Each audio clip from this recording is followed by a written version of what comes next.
was written around the year 900, either in the land of Israel or Syria.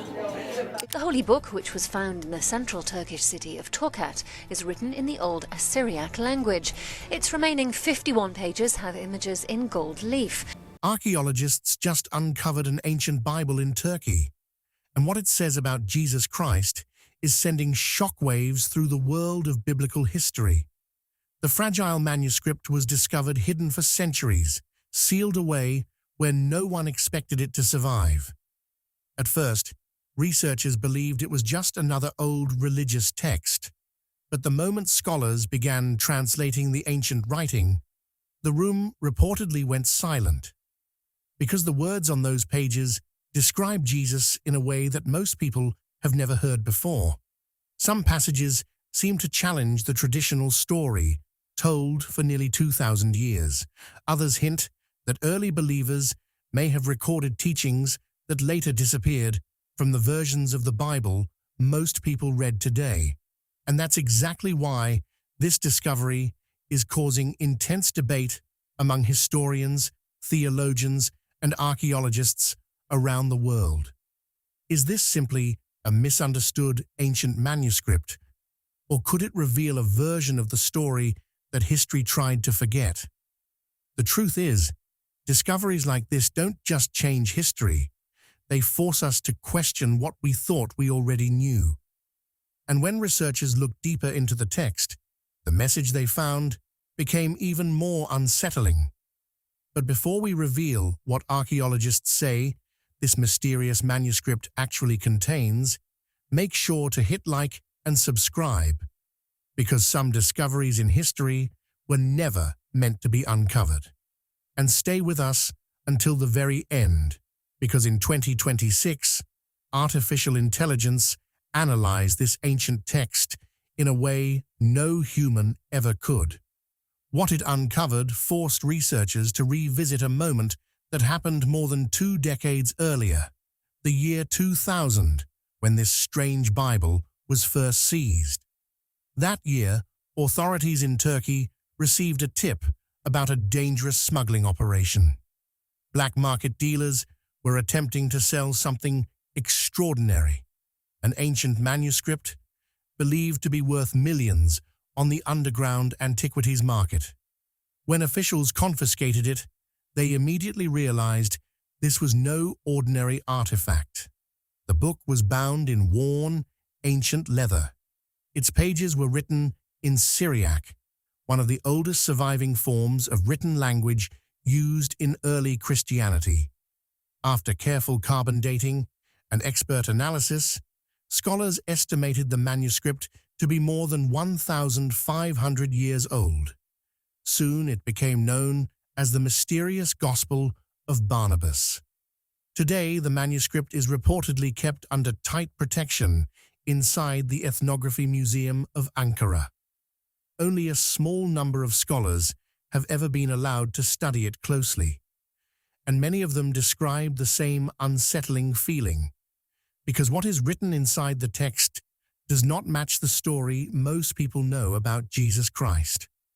According to this manuscript, Jesus is described not as the Son of God, but as a prophet, a powerful spiritual teacher, but not divine in the way traditional Christianity has taught for nearly 2,000 years. And then comes the part that truly shocked historians. The text claims that Jesus was never crucified.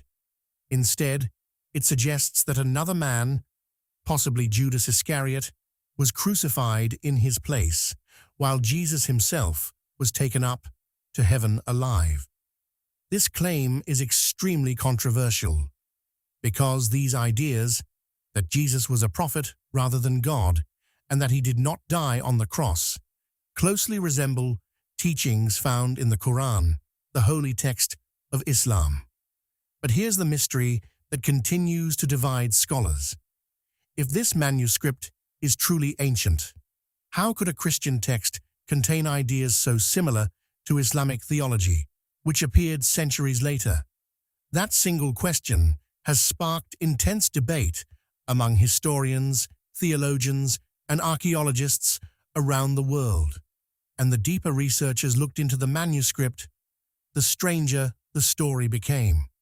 To understand why this gospel matters, you first have to understand who Barnabas was. Most people today have never heard his name. But in the earliest days of Christianity, Barnabas was one of the most respected figures in the entire movement. He was a close companion of Paul the Apostle, traveling with him as the message of Jesus Christ began spreading far beyond Jerusalem. In the book of Acts of the Apostles, Barnabas appears as a trusted leader, a mentor, and a stabilizing voice during one of the most dangerous periods in early Christian history. His real name was Joseph. Barnabas was actually a nickname meaning son of encouragement. That nickname tells us a lot about the kind of man he was. Not a radical firebrand, not a controversial agitator. He was someone people trusted, someone who held fragile early Christian communities together during years of persecution and uncertainty. But this is where the story suddenly becomes far more complicated. At some point, Barnabas and Paul had a serious disagreement. The book of Acts briefly mentions the conflict, but moves past it quickly without explaining what truly happened. After that moment, something strange occurs in the historical record. Barnabas simply disappears. Meanwhile, Paul goes on to write letter after letter, many of which would later become central parts of the New Testament. His theology would go on to shape Christian doctrine for centuries. Barnabas, one of the earliest leaders of the movement, fades almost completely from the story. Why would one of the founding figures of early Christianity suddenly vanish from history? Some traditions suggest that Barnabas may have disagreed with the direction Paul was taking, particularly the growing emphasis on Jesus as the divine Son of God. Paul's teachings centered heavily on the cross, sacrifice, and redemption through Christ's death. That theology would eventually become the foundation of mainstream Christianity. But what if Barnabas understood Jesus differently? What if he preserved an alternative account, one that reflected what he believed were the original teachings of Jesus before later doctrines took shape? That possibility is exactly what the mysterious Gospel of Barnabas forces historians to consider. And when you look deeper into history, the idea that competing versions of Christianity once existed isn't surprising at all, because few people realize that the Bible as we know it today did not simply appear in its final form overnight. The collection of texts we now call the Bible was gradually selected and assembled over centuries. One of the most pivotal moments in that process came in the year 325 AD at the historic First Council of Nicaea. By this time, Christianity had transformed from a persecuted underground movement into a powerful religion, supported by the Roman Empire under Constantine the Great. Constantine gathered bishops from across the empire to settle major theological disputes dividing the church. The central question was simple, yet explosive. Who exactly was Jesus? Was he divine, human, both? And which writings about him should be considered authoritative? The decisions made at Nicaea would shape Christian belief for the next 1,700 years. But those decisions were not made in a neutral environment. The Roman Empire desperately needed religious unity. A church divided by competing gospels and conflicting views of Jesus could threaten the stability of the empire itself. As a result, some texts were accepted, and many others were rejected. Entire traditions were labeled heretical. Communities that followed alternative teachings were gradually pushed aside, suppressed, or absorbed into the dominant church structure. Modern scholars have studied this process closely. In the book, Misquoting Jesus, historian Bart D. Ehrman explains how early scribes sometimes altered biblical texts through copying errors, edits, or doctrinal changes over time. In another work, Lost Christianities, Ehrman describes how many early Christian groups held beliefs about Jesus that were very different from what later became mainstream doctrine. Most of those voices eventually disappeared from the historical record. And if the Gospel of Barnabas were ever proven to be authentic, it would represent exactly the kind of text that powerful institutions might have wanted removed from circulation. Which leads to a much bigger question. If one gospel could disappear for centuries, what else might have been lost? Now let's look at what the manuscript actually says, because its claims go far beyond the question of whether Jesus Christ died on the cross. One of the most shocking passages appears in the Gospel of Barnabas itself. According to this text, Jesus allegedly foretells the coming of another messenger, Muhammad, and even mentions his name. If true, that would be an extraordinary claim.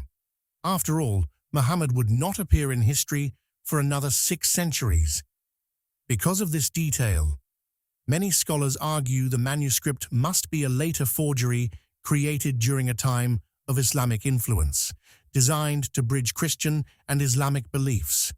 But others suggest something more mysterious, that the text may reflect a deeper connection between early spiritual traditions that history later separated.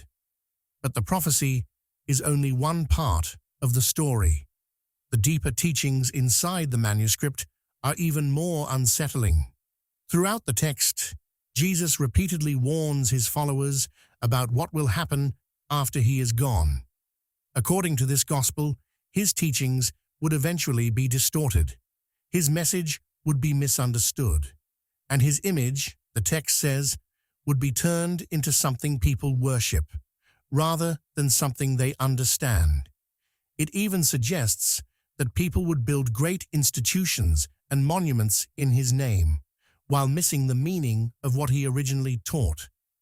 The manuscript also warns that many would claim to speak for him, not only individuals pretending to be messiahs, but entire systems of authority that would use his name to gain power over others. Whether the document is authentic or not, those are remarkable statements for an ancient text to contain. Even more surprising is how the manuscript describes the human soul. In this gospel, humanity is not portrayed as permanently fallen or corrupted by original sin.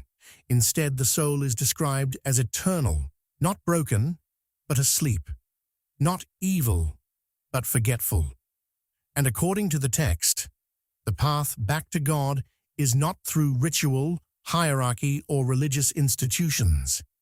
It comes through inner transformation, purification of the heart, seeking truth directly, and awakening the spirit within. For a religious establishment built on authority, structure, and intermediaries, teachings like that would have been incredibly dangerous. And the Gospel of Barnabas is not the only mysterious text that has forced historians to rethink early Christianity.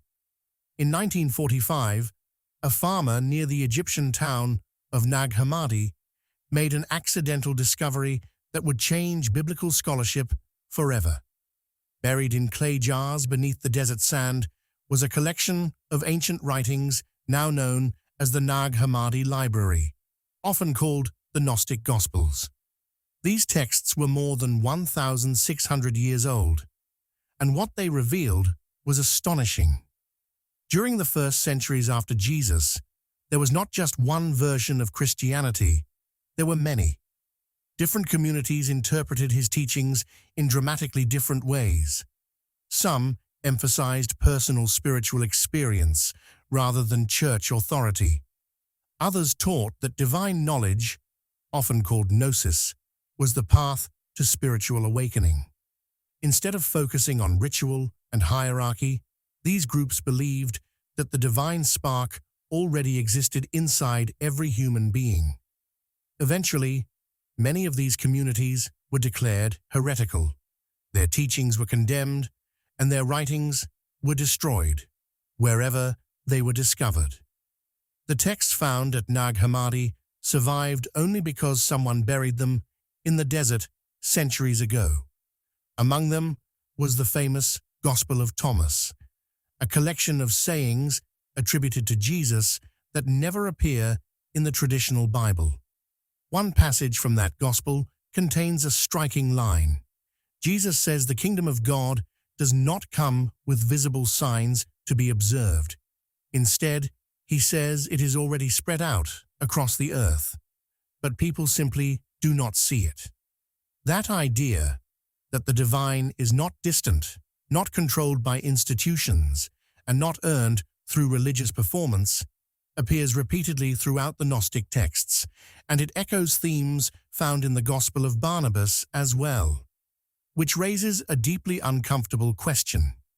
If the truth about the divine is already within every person, then what exactly do people need powerful religious institutions for?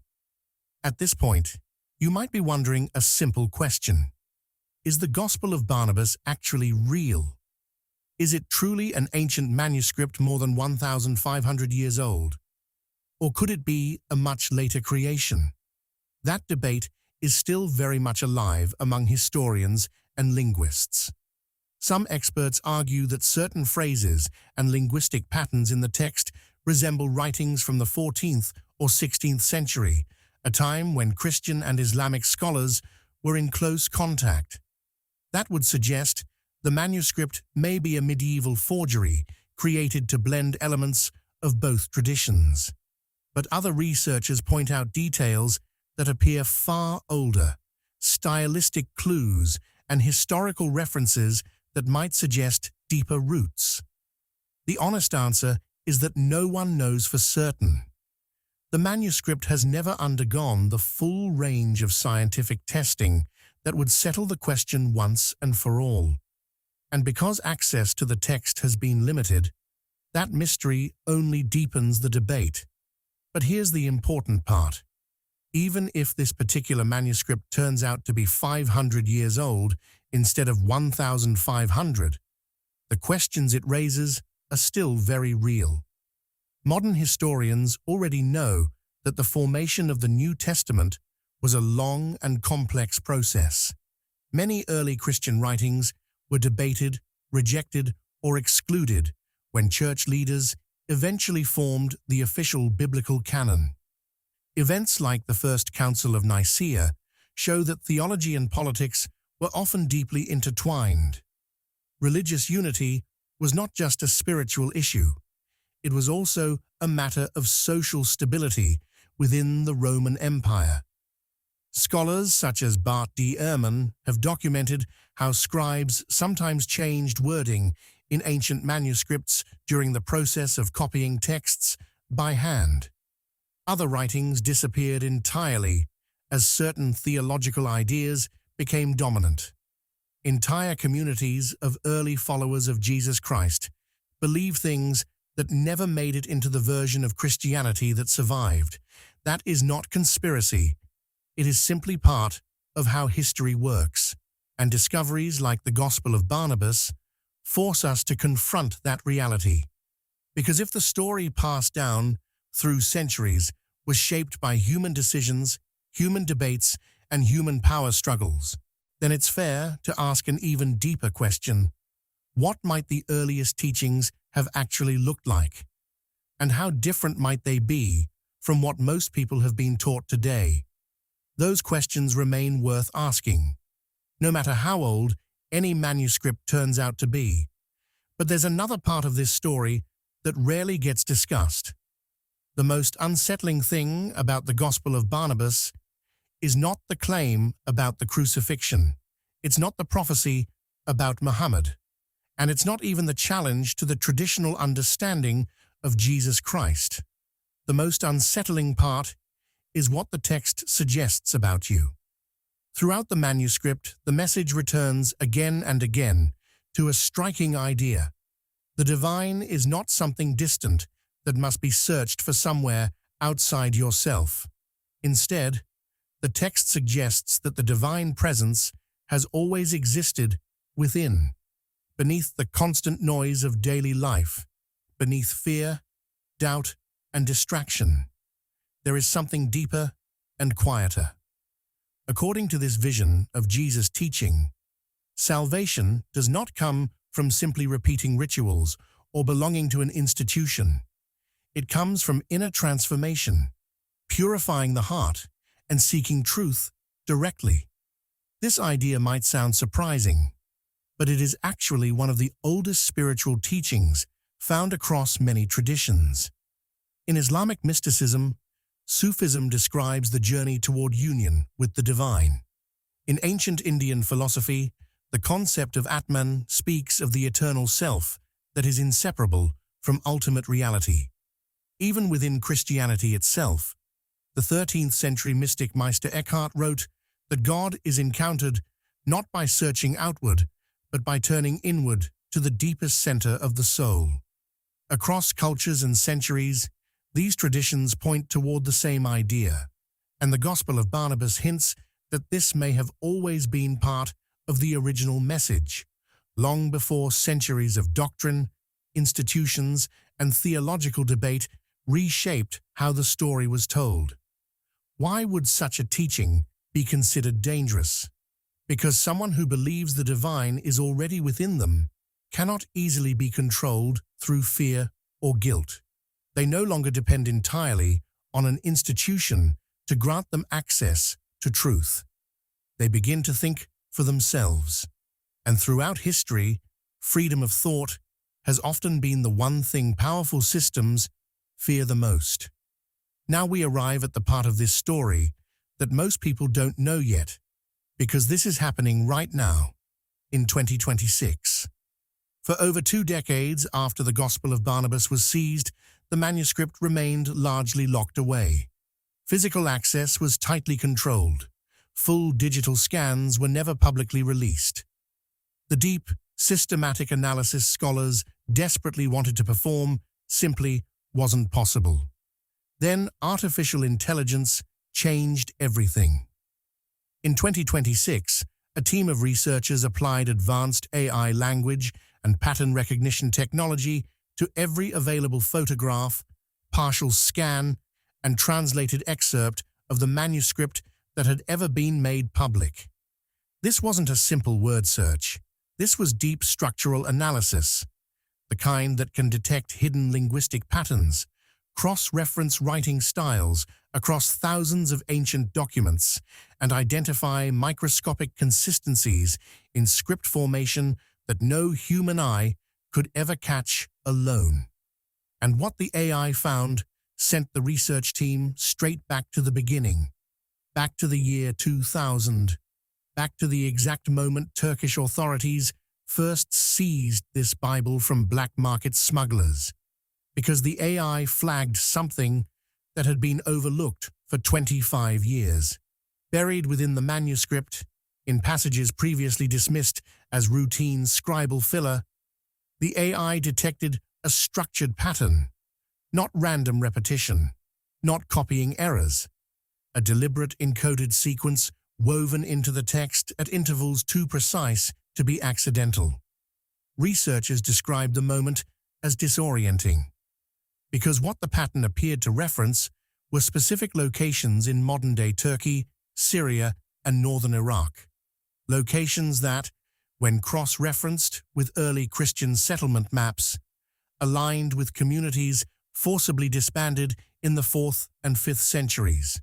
In other words, the manuscript may not just be a gospel, it may also be a map pointing to where other suppressed texts, other buried voices from early Christianity may still be waiting underground. Now, this analysis is still preliminary. It hasn't been fully peer-reviewed. Some experts are cautious, others are electrified. But here's what's impossible to ignore. For 25 years, this manuscript sat in a museum in Ankara. Scholars argued over its age. Theologians debated its authenticity. And the whole time, hidden inside the very passages everyone ignored, something was waiting. Something that artificial intelligence in the year 2026 was finally able to see. We came all this way, across centuries of suppressed history, across the politics of empire, across the ashes of burned gospels. And now a machine is pointing back at the earth and saying, "Keep looking. There's more." Maybe that's exactly what was always intended. So where does this leave us? An ancient manuscript found in Turkey, written in an extinct language, hidden for centuries, challenging everything most people have been taught about one of the most influential figures in human history. Is it genuine? Scholars are still debating, but the questions it raises are not going away, and they shouldn't. Because the deeper you look at history, the clearer it becomes that what most of us have been handed is not the full story. It is a version of the story, one that was shaped by very human forces in very specific political circumstances for very specific purposes. The real question isn't whether the Gospel of Barnabas is authentic. The real question is this: what would change in your life if you took seriously the idea that the divine isn't somewhere out there waiting to judge you, but is actually the deepest, truest part of who you are? What would change if you believed that you weren't broken, that you weren't separated from God, that the thing you've been searching for in churches, in scriptures, in other people's authority, was inside you all along? That's the question this ancient manuscript leaves behind, and it's a question worth sitting with. History is full of truths that were hidden. Some of them stay hidden, but some of them, like a manuscript sealed in leather, preserved against all odds for 1,500 years, eventually find their way back into the light. Maybe that's not an accident. If this video made you think, share it with someone who's asking the same questions. Drop a comment below. I read every one. And subscribe, because this is just one piece of a much larger story we're going to keep uncovering together. The search isn't over. It's just beginning.